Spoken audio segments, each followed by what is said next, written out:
also bashed a lot of guys that were talking about fighter pay. He said that you know what you're getting paid, and you signed the contract.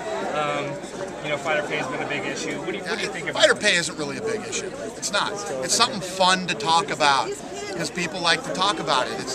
How's it an issue, and how's it different than any other anything? Let me tell you what. There's kids that go to college, right? And when they come out of college, they're $100,000 in debt. Then they go get a job, paying them $22,000 a year, right? And there's no guarantees these guys are going to be the CEO of the company someday.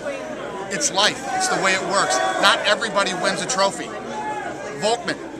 How many people showed up here, didn't show up here today because Volkman isn't here? You know what I mean? How many less pay-per-view buys are we doing because Volkman isn't here? You're either one of the guys. This is like fucking modeling, okay? This is a tough, nasty business. You either break through and you're either one of the best in the world or you're not. Not everybody gets a fucking trophy. The world doesn't work like that.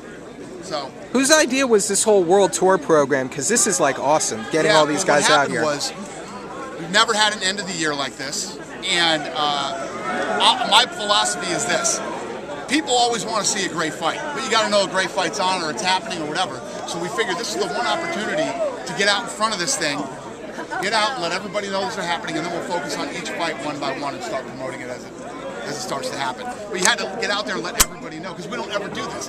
We go fight to fight and just focus on the next fight and then the next fight. But we wanted to get out there and let the world know the end of this year is awesome. And these are just the fucking pay-per-view fights, and this isn't all of them.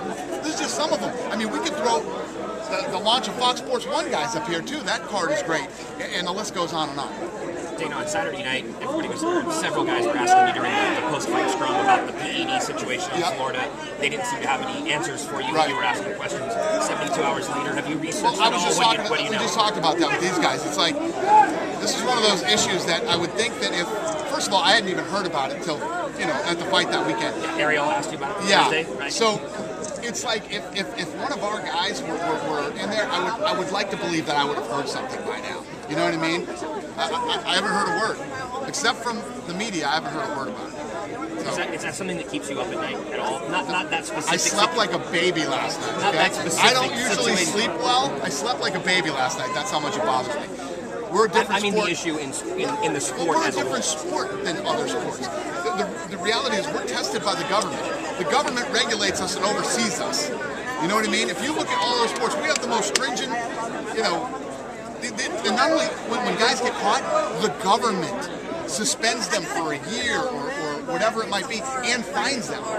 So it's a completely different system than other sports.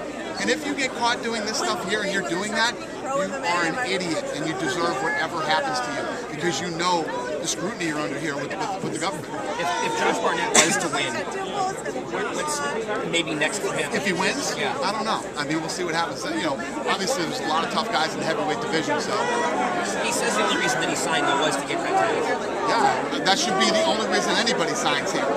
I don't want guys that sign the contract for coming to the UFC because they want to be on TV or they want to, whatever it is. The only reason you should ever come to the UFC and sign here is because you want to be a world champion and you believe you can be one. Dana, what was the process behind getting those two huge title fights on December 28th? I am so pumped for that card. And fight each other? For Silva versus Weidman 2 and Ronda versus Misha, both on the same. Keeping them both on the card. Well, Misha and Ronda was already the main event of that card. And then once I got the Silva fight done, and that's the date it landed on. Why not leave? We're going to end the year with a bang. Exactly. Event, that's awesome and an incredible main event. Yeah. Those fighters up on the stage, 4 champions, great challengers, and Ronda seemed to dominate the stage. She has the charisma. Ronda's got charisma and personality for days, you know what I mean? And she's not shy, she's not afraid to talk, and she's not afraid to tell you what she thinks. And she's not afraid to tell you what she thinks about Tate, especially after the 5-week snuggle fest those two just had. So, there's no doubt she's a star, and she's entertaining and she's exciting, not just outside but inside the octagon. Can you talk about the Ultimate Fighter? This is what I can tell you. I can tell you, episode 1 is great. Episode 2 is amazing. I've seen 2 episodes and it's a great season so far. Best season so far?